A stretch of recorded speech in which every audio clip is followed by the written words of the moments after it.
రక్షకుడైన యేసుక్రీస్తు నామములో అందరికీ హృదయపూర్వక వందనాలు తెలియజేస్తూ ఉన్నాను. ఇప్పుడు మనం ధ్యానించబోయే వాక్యము ద్వితీయోపదేశ కాండము 11వ అధ్యాయము 12వ వచనాన్ని చదువుకుందాం. అది ఆకాశ వర్ష జలము తాగును, అది నీ దేవుడైన యెహోవా లక్ష్యపెట్టు దేశము. నీ దేవుడైన యెహోవా కన్నులు సంవత్సరాది మొదలుకొని సంవత్సరాంతము వరకు ఎల్లప్పుడూ దాని మీద ఉండును. హల్లెలూయా. ఈ సంవత్సరం ఈ ఆఖరి దినములో మనం ధ్యానిస్తూ ఉన్న మాట ఏంటి అని అంటే, సంవత్సరాది మొదలుకొని సంవత్సరాంతము వరకు ఆయన కనుదృష్టి మన పైన ఉంచాలని, మన పైన ఉంటుందని ఆయన వాగ్దానం చేస్తూ ఉన్నాడు. మరి ప్రియ దేవుని బిడ్డ, ఈ గత జరిగిన సంవత్సరం అంతా కూడా ఆయన కనుదృష్టి మన పైన ఉందా? ఆయన కనుదృష్టి మన పైన ఉండి ఆయన చేత మనం క్షేమమైన స్థితిలో నడిపించబడ్డామా, లేక ఆయనకు వ్యతిరేకమైన మార్గములో నడిచి ఒకవేళ ఆటుపోట్లు మన జీవితంలో మనం ఎదుర్కొన్నామా?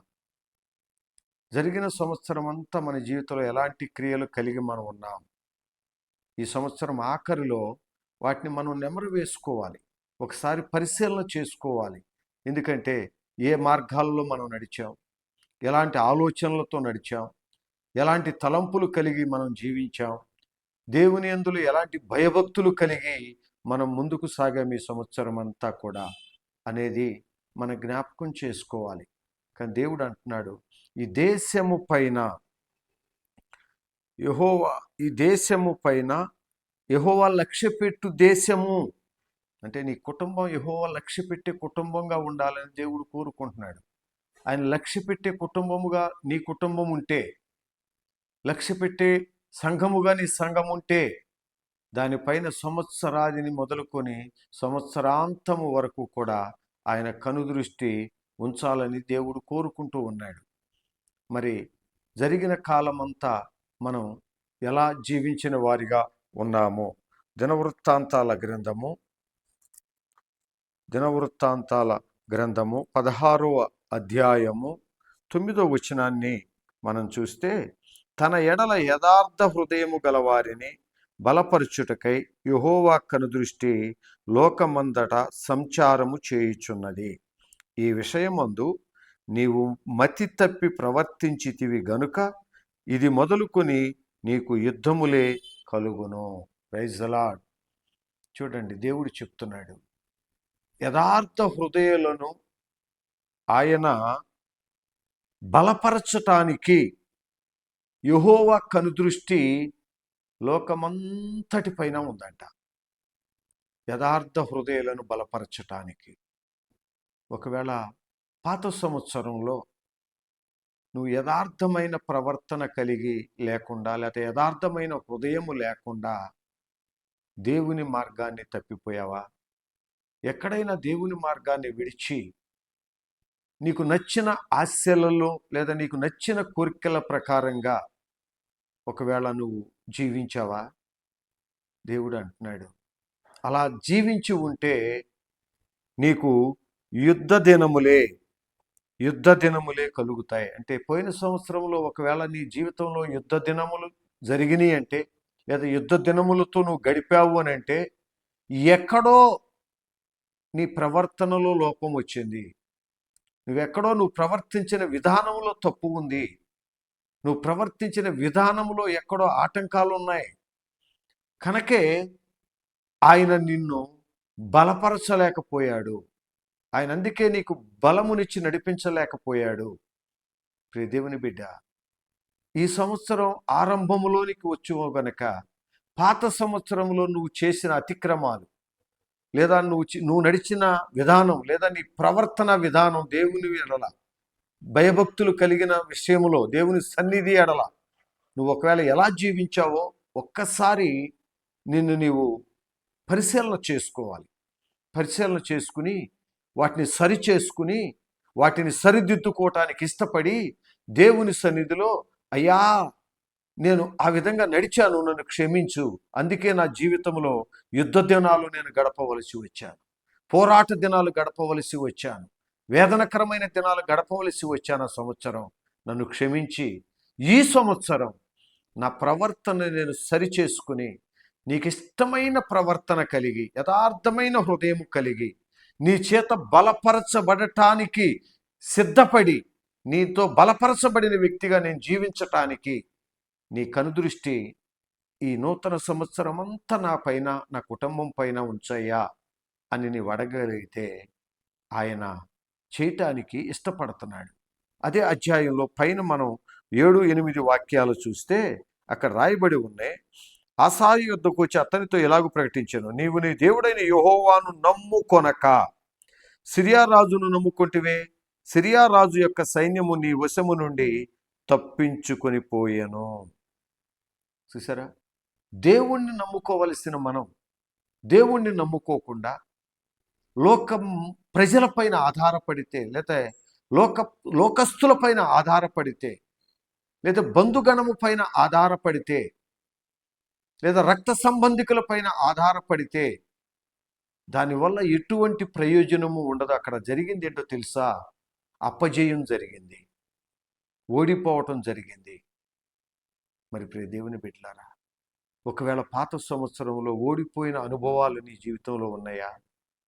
ఎందుకు ఓడిపోయాను అని ఈ సంవత్సరం ఆఖరిలో నువ్వు పరిశీలన చేసుకుని ఆ ఓడిపోయిన అనుభవములో నుంచి తిరిగి ఈ నూతన సంవత్సరంలో ఒక గొప్ప జయకరమైన జీవితం పొందటానికి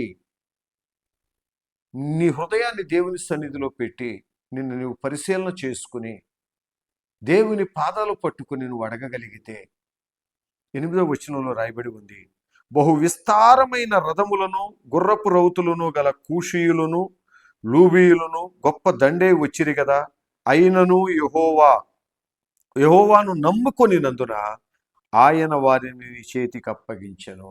హల్లెలూయా. పోయిన సంవత్సరంలో ఒకవేళ నీ జీవితంలో ఎదురైన శ్రమలు కానీ, ఎదురైన అవమానాలు కానీ, ఎదురైన కలవరాలు కానీ, లేదా ఎదురైన ఇబ్బందులు కానీ, జీవితంలో ఏటిని నువ్వు ఎదుర్కొన్నావో, ఆర్థిక ఇబ్బందుల, అనారోగ్య ఇబ్బందుల, ఆత్మ సంబంధమైన ఇబ్బందుల, శరీర సంబంధమైన ఇబ్బందుల, దేని నువ్వు ఎదుర్కొని వాటిలో ఒకవేళ జయం పొందలేకపోయావేమో. ఎందుకనంటే దేవుని నమ్ముకొనక నీవు లోకాన్ని నమ్ముకున్నావు గనక, లోకంలో ఉన్న వారిని నమ్ముకున్నావు గనక జయం పొందలేకపోయావేమో. ఈ సంవత్సరం నువ్వు ఆఖరి దినంలో దేవుని సన్నిధిలో ఆయన పాదాలు పట్టుకుని, ప్రభువా, యథార్థమైన హృదయంతో నా ప్రవర్తన సరిచేసుకుని నీవు బలపరిచే వ్యక్తిగా నేను జీవించటానికి, నా కుటుంబము జీవించటానికి ఆశపడుతున్నానయ్యా, ఇష్టపడుతున్నానయ్యా. కనుక నాకు వస్తున్న ప్రతి ఆటుపోట్లన్నింటినీ, నాకు వస్తున్న శరీర సంబంధమైన శోధనలు, ఆర్థిక సంబంధమైన శోధనలైన, రోగ సంబంధమైన శోధనలైన, మనస్సుకు సంబంధించిన శోధనలైన, అది కుటుంబంలో అసమాధానపు శోధనలైన, వేటినైనా సరే ఈ సంవత్సరం వాటిపైన ఒక గొప్ప జయమును నాకు ఇవ్వు. నిన్నే నమ్ముకుని నీపైనే నేను ఆధారపడుతున్నానయ్యా, నీపైనే ఆధారపడతానయ్యా, నీ వైపే చూస్తానయ్యా అని గనక నీవు మాట్లాడగలిగితే, ఆయనకు ప్రార్థన చేయగలిగితే, నీ హృదయం అంతటితో ఆయన సన్నిధిలో నీ ప్రవర్తనను సరిచేసుకోవటానికి నువ్వు ఇష్టపడితే, ఆయన అంటున్నాడు, గొప్పవి నీ మీదకు వచ్చినా, ఎంత బలమైనవి నీ మీదకు వచ్చినా వాటన్నిటిని నీ చేతికి అప్పగించి నీకు ఒక జయాన్ని దేవుడు ఇవ్వాలని కోరుకుంటున్నాడు నూతన సంవత్సరంలో. మరి నూతన సంవత్సరంలో ఆ జయము నువ్వు పొందాలి అని అంటే, ఆ జయము కలిగి నువ్వు జీవించాలి అని అంటే, నువ్వు చేయవలసింది ఏంటి అని అంటే, ఆయనను నమ్ముకోవాలి. ప్రతి విషయానికి ఆయన పైన ఆధారపడాలి, ఆయననే ఆశ్రయించాలి, ఆయననే నువ్వు అడగాలి యథార్థ హృదయంతో. ఆయనప్పుడు నిన్ను బలపరిచి నీ ప్రవర్తన శ్రేష్టమైనదిగా ఉంది గనక, మతి తప్పినదిగా కాక శ్రేష్టమైనదిగా నీ ప్రవర్తన ఉంది గనక, ఆయన కనుదృష్టిని నీ పైనుంచి ఒక గొప్ప జయము వాటిపైన నీకు ఇవ్వాలని ఆయన కోరుకుంటూ ఉన్నాడు. అలాగే కొరింథీయులకు రాసిన పత్రిక 5వ అధ్యాయము 17వ వచనంలో, 5వ అధ్యాయము 17వ వచనాన్ని మనం చూస్తే, కాగా ఎవడైనను క్రీస్తు నందున్న ఎడల వాడు నూతన సృష్టి, పాతవి గతించెను, ఇదిగో కొత్తవాయెను. ఈ పాత సంవత్సరం ఆఖరి రోజుల్లో, ఈ ఆఖరి దినములో నీవు నూతన సృష్టిగా మార్చబడాలి. దేవుని చేత నూతన వ్యక్తిగా నువ్వు మార్చబడాలి. నూతన హృదయ తలంపులు, నూతనమైన మనస్సు కలిగిన వ్యక్తిగా నువ్వు మార్చబడాలి. నూతన ఆలోచనలు, నూతనమైన కోరికలు కలిగి నువ్వు జీవించే వ్యక్తివిగా ఉండాలి. అవి ఎలాంటి అంటే, ఎలా జరుగుతుందంటే, నువ్వు క్రీస్తులోనికి రావాలి. క్రీస్తు నందు నువ్వు ఉంటే నీ పాత స్థితి అంతా మార్పు చెందుతుంది. పాత స్థితి అంతా మార్చి పడిపోయి పాతవన్నీ గతించేసి ఒక నూతనమైన వ్యక్తిగా నువ్వు మార్పు చెందుతావు. మరి క్రీస్తులోనికి నువ్వు రావటానికి, లేదా క్రీస్తు నందే నీవు ఉండటానికి ఇష్టపడాలి. ఒక తీర్మానం చేసుకోవాలి. ప్రభువా, నీ యందే నేను జీవిస్తానయ్యా. లోకములో దేనిని నేను ఆశించను, దేని యందు ఉండటానికి నేను ఇష్టపడను. నీ యందే ఉండటానికి, నీతోనే కలిసి ఉండటానికి, నీపైనే ఆధారపడటానికి, నీపైనే నమ్మకము కలిగి నేను జీవించటానికి ఒక తీర్మానం కలిగి ఇష్టపడుతూ ఉన్నానయ్యా అని నిన్ను నీవు ఈ ఆఖరి దినములో సజీవ యాగముగా నువ్వు దేవునికి నిన్ను నువ్వు సమర్పించుకోగలిగితే, ఆయనకు నువ్వు అప్పగించుకోగలిగితే, ఆయన నీలోనికి వచ్చి నిన్ను ఒక నూతనమైన వ్యక్తిగా ఆయన మారుస్తాడు. ఒక నూతనమైన జీవితాన్ని నీకు ఇవ్వటానికి ఆయన ఇష్టపడతాడు. ఎఫెసీయులకు రాసిన పత్రికలో కూడా అదే రాయబడి ఉంటుంది. ఎఫెసీయులకు రాసిన పత్రిక 4వ అధ్యాయము 22వ వచనాన్ని మనం చూస్తే, కావున మునుపటి ప్రవర్తన విషయములోనైతే మోసకరమైన దురాశల వలన చెడిపోవు నీ ప్రాచీన స్వభావమును వదులుకొని, నీ ప్రాచీన స్వభావమును వదులుకొని, ఎందుకనంటే అది నీ ప్రవర్తన విషయంలో మోసకరమైన దురాశలలోనికి పడిపోయింది. నీ జీవితం మోసకరమైన దురాలోచనలో పడిపోయి నీ జీవితాన్ని అది పాడు చేసేసింది. కనుక అక్కడ నువ్వు కావలసింది ప్రాచీన స్వభావమును నువ్వు వదిలేయాలి. ఇక పాత దాన్ని వదిలేయాలి. ఈ ఆఖరి దినంలో నువ్వు పాత దాన్ని వదిలేసుకుని క్రీస్తులోనికి నువ్వు వచ్చి నూతనమైన వ్యక్తిగా నువ్వు మార్పు చెందాలి. నూతనమైన వ్యక్తిగా నువ్వు మార్పు చెందాలి. ఎలా నూతనమైన వ్యక్తిగా మార్పు చెందాలి అని అంటే, నీతియు యథార్థమైన భక్తియు గలవారై దేవుని పోలికగా సృష్టింపబడిన నవీన స్వభావమును నువ్వు ధరించుకోవాలి. హల్లెలూయా. నీతి యథార్థమైన భక్తితో నువ్వు నూతన సంవత్సరములో ఆయన్ని వెంబడించటానికి, ఆయనతో నడవటానికి నువ్వు ఇష్టపడాలి. ఆయనతో కలిసి జీవించటానికి నువ్వు ఇష్టపడాలి. అప్పుడు నూతనమైన నువ్వు దేవుని పోలికగా సృష్టించబడిన నూతన స్వభావం నీలో కనపడాలి. పాత ప్రవర్తన, పాత స్వభావం, పాత తలంపులు ఇక ఏవి నీలో కనపడకూడదు. ఇక కనబడేవన్నీ నూతనంగా, కొత్తగా ఉండాలి. అరే, ఇంతకుముందు ఈ వ్యక్తి కనపడకుండా సిగరెట్లు తాగుతూ ఉండేవాడే, ఇప్పుడు ఎక్కడా నాకు కనపడట్లేదే, తాగట్లేదే. ఈ వ్యక్తి ఇంతకుముందు కనపడకుండా ముందు తాగుతూ ఉండేవాడే, నాకు ఇప్పుడు ఎక్కడా కనపడట్లేదే అని నీ గురించి కొత్తదనముగా మాట్లాడాలి. ఎవరైనా నూతనంగా మాట్లాడాలి. నూతన స్వభావం నీలో కనపడాలి. నీలో నూతనమైన మార్పు కనపడాలి. అలాంటి నూతన స్వభావం, దేవుని పోలికలోనికి నువ్వు రావాలి. దేవుని పోలికగా నువ్వు మార్చబడిపోవాలి. ప్రేమ కలిగిన హృదయంలో నీలో ఉండాలి. ప్రేమ కలిగిన మాటలు మాట్లాడే వ్యక్తివిగా నీవు జీవించాలి. కృపావాక్కులే ఇతరులతో పలికే వ్యక్తివిగా నీవు ఉండాలి. అలాంటి స్వభావాన్ని నీవు ధరించుకోవాలి. అలాంటి స్వభావాన్ని నువ్వు ధరించుకుంటే నూతన సంవత్సరములో ఆయన కనుదృష్టి నీపైన ఉంటుంది అని దేవుడు చెప్తూ ఉన్నాడు. యెషయా గ్రంథము 43వ అధ్యాయంలో మనం చూస్తే 18, 19 వచనాలను మనం చూస్తే, మునుపటి వాటిని జ్ఞాపకము చేసుకొనకుడి, పూర్వకాలపు సంగతులను తలంచుకొనకుడి. ఇక ఈ సంవత్సరం గడిచిన ఈ ఆఖరి రోజు 12 గంటల తరువాత ఇక పాత సంవత్సరములో ఏవి కూడా ఇక నువ్వు జ్ఞాపకం చేసుకునే వ్యక్తివిగా ఉండకూడదు.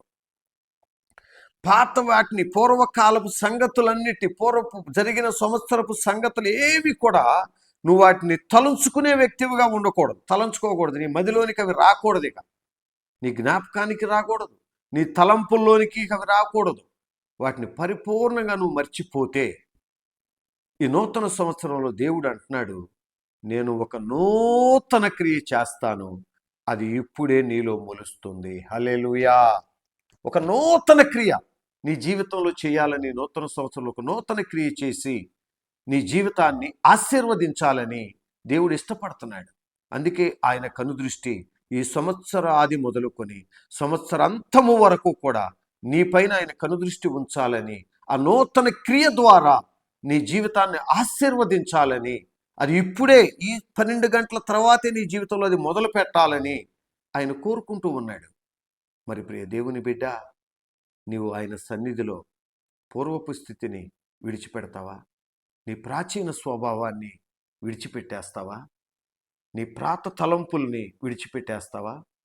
నీ పూర్వకాలపు జ్ఞాపకాలన్నిటినీ విడిచిపెట్టి యెహోవానే నమ్ముకొని క్రీస్తులోనికి నీవు వచ్చేసి పరిపూర్ణంగా క్రీస్తుకు నీవు అప్పగించుకుని నువ్వు నూతన స్వభావము కలిగి నూతన వ్యక్తిగా మార్పు చెంది క్రీస్తు పోలికలోనికి మార్చబడిన వ్యక్తిగా నీవు ఉండటానికి ఇష్టపడితే ఈ నూతన సంవత్సరంలో నీ జీవితంలో ఒక నూతన క్రియ చేయటానికి ఆయన ఇష్టపడుతూ ఉన్నాడు. చేసిన వాడు ఏం చేస్తాడో తెలుసా? నేను అరణ్యములో త్రోవ కలుగ చేయుచున్నాను. ఈ లోకమనే అరణ్యంలో ఒకవేళ నీ జీవితంలో ముళ్ళ పొదలు ఎదురుస్తూ ఉన్నాయా? గచ్చ పొదలు ఎదురుస్తూ ఉన్నాయా? బండరాళ్ళు ఎదురుస్తూ ఉన్నాయా? ముళ్ళ దారిలో నువ్వు నడవవలసి వస్తున్నావా? రాళ్ల మార్గంలో నువ్వు నడవవలసి వస్తున్నావా? కానీ దేవుడు అంటున్నాడు, ఈ అరణ్య మార్గములో నువ్వు ఇప్పటి వరకు పాత సంవత్సరం అలాంటి జీవితాన్ని గనక నువ్వు జీవించుంటే ఈ కొత్త సంవత్సరములో ఒక నూతనమైన శ్రేష్టమైన చక్కటి మార్గాన్ని ఈ లోకములో నీకు ఏర్పాటు చేయటానికి ఆయన ఇష్టపడుతూ ఉన్నాడు. ఒక మార్గాన్ని నీకు కలుగచేసి నీ పాదాలకు రాయి తగులకుండా, ఎక్కడ ఏ ఇబ్బందులు నీ పాదములకు కలగకుండా, ఏ ముళ్ళు నీ పాదాలకు గుచ్చుకోకుండా, ఏ గచ్చ పొదలు ఏ ముళ్ళ పొదలు నీకు గుచ్చుకోకుండా, నీకు తగలకుండా శ్రేష్టమైన చక్కటి మార్గములో నువ్వు నడవటానికి ఈ నూతన సంవత్సరంలో ఒక మంచి మార్గాన్ని దేవుడు నీకు ఏర్పాటు చేయాలని ఆశపడుతూ ఉన్నాడు. రెండవది, ఎడారిలో నదులను పారజేయుచున్నాను.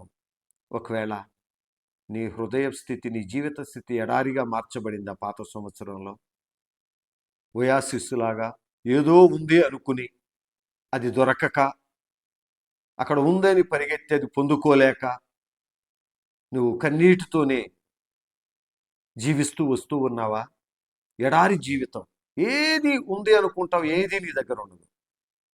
అన్నీ ఉన్నాయిలే, అది అన్నీ దొరుకుతాయి అనుకుంటున్నావు, కానీ ఏది నీకు దొరకదు, ఏది నీ దగ్గర ఉండదు, ఏది నీకు ఉండదు. అలాంటి ఎడారి ఎండిన స్థితి, ఆర్థిక ఇబ్బందులు ఎండిపోయిన స్థితి, అనారోగ్యంలో ఎండిపోయిన స్థితి, ఎన్నో నీ జీవితంలో ఒకవేళ ఎడారి లాంటి జీవితం ఒకవేళ నువ్వు పాత సంవత్సరంలో గడిపుంటే ఈ నూతన సంవత్సరంలో ఒక నూతన క్రియ నీ జీవితంలో దేవుడు నీ కుటుంబంలో ఏం చేయాలని కోరుకుంటున్నాడు తెలుసా? నదులను ప్రవహింప చేయాలని. హల్లెలూయా. అంటే జీవమును నీకు ఇవ్వాలని కోరుకుంటున్నాడు.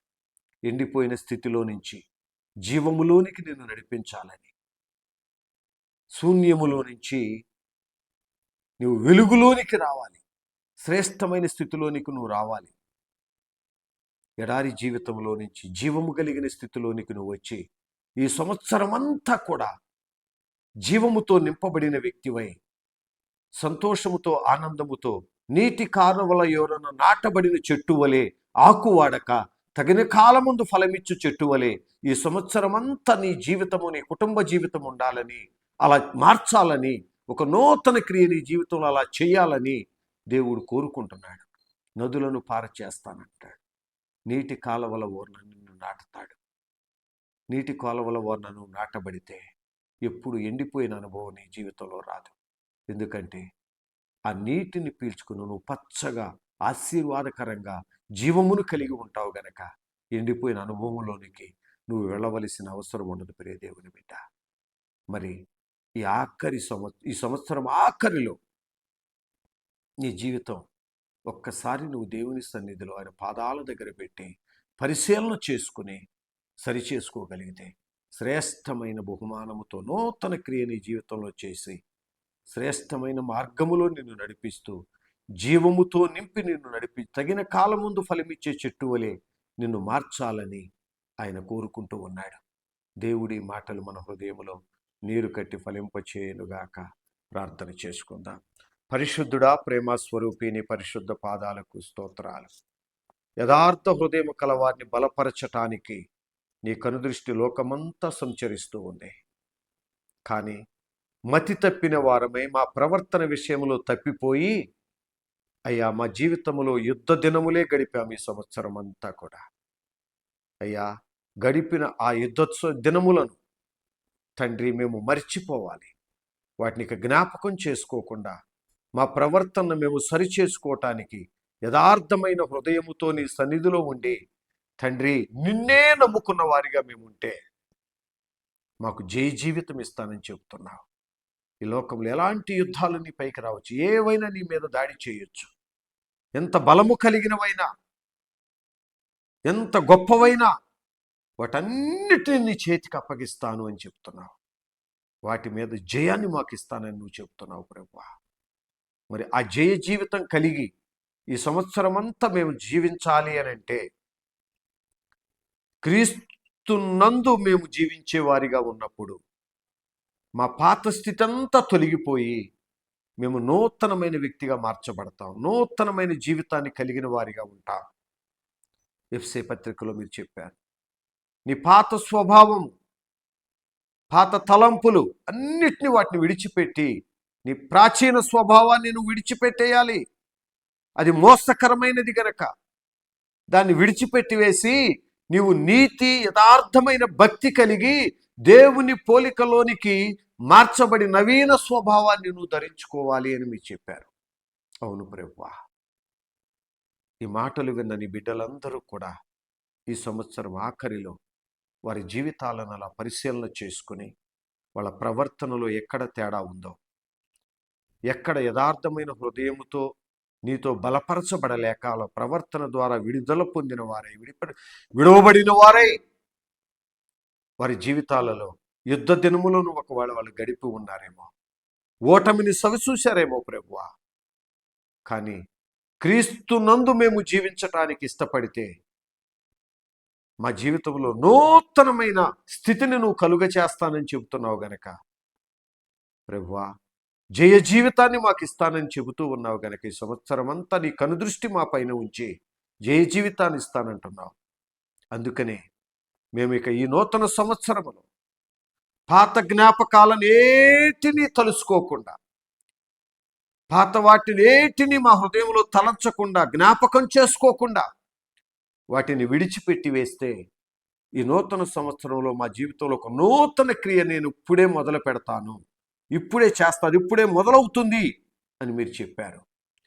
అరణ్యములో నేను త్రోవ కలగ చేస్తానని. ఒకవేళ పాత సంవత్సరం మేము ముళ్ళ పొదల్లో నడిచామేమో, గచ్చ పొదలలో నడిచామేమో, రాళ్లలో నడిచామేమో, అయ్యా సమమైన ఒడిదుడుకులు కలిగిన నేలలో మేము నడిచి ఇబ్బందులు పడ్డామేమో.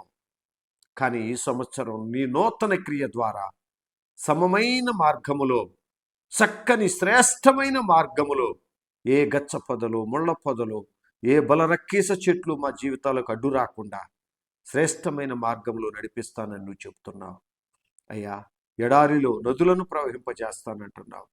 అంటే ఎండిన స్థితి ఒకవేళ ఈ సంవత్సరంలో మాకు ఎండిన అనుభవాల్లో మేము బ్రతికామేమో, జీవము లేని అనుభవాలలో మేము బ్రతికామేమో తండ్రి.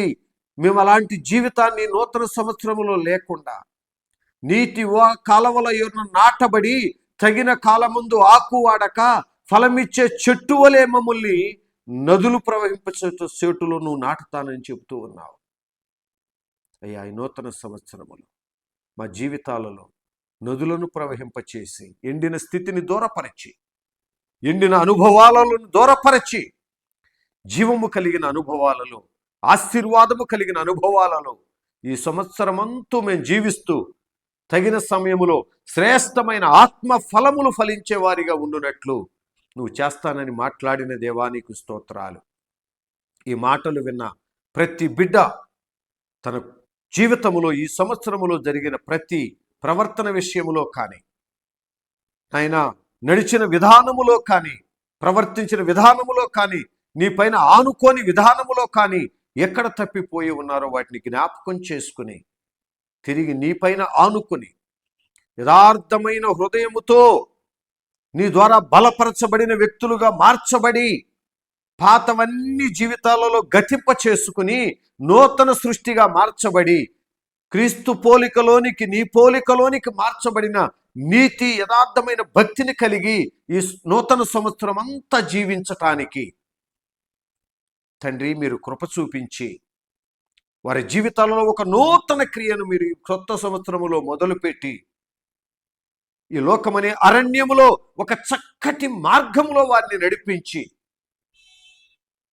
లోకములో ఎండిన అనుభవాలలో నుంచి, జీవము లేని అనుభవాలలో నుంచి తొలగించి తండ్రి నీటి వలన నాటబడిన జీవపు కలిగిన అనుభవములో జీవిస్తూ ఫలించే వారిగా ఉండునట్లు ప్రతి కుటుంబాన్ని మీరు ఆశీర్వదించండి. నూతన సంవత్సరములో ప్రభువా నీ మాటల చేత వాళ్ళు బలపరచబడినట్లుగా కార్యము చేసి వారి జీవితాలను సరిచేసుకుని నీకు అప్పగించుకుని నీపైనే ఆనుకుని నీపైనే ఆధారపడి ప్రభువా యథార్థమైన హృదయముతో నీతి అనే యథార్థమైన భక్తిని కలిగి నీ పోలికలోనికి మార్చబడి తండ్రి నూతన క్రియల చేత ఆశీర్వదం పొందునట్లుగా ప్రతి కుటుంబాన్ని మీరు ఆశీర్వదించి బలపరిచి మీ నామానికే ఘనత, మహిమ, ప్రభావాలు పొందుకోమని యేసు పరిశుద్ధ నామములో అడిగి వేడుకొని పొంది ఉన్నాము తండ్రి. ఆమేన్.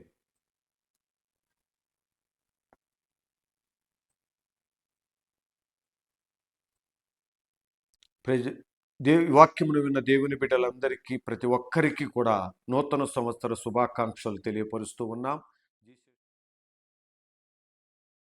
అభినందనలు మీకు మేము తెలియపరుస్తూ మీరందరూ సంతోషంగా నూతన సంవత్సరంలో జీవించాలని ప్రేమపూర్వకంగా కోరుకుంటూ ఉన్నాము. ఆమేన్.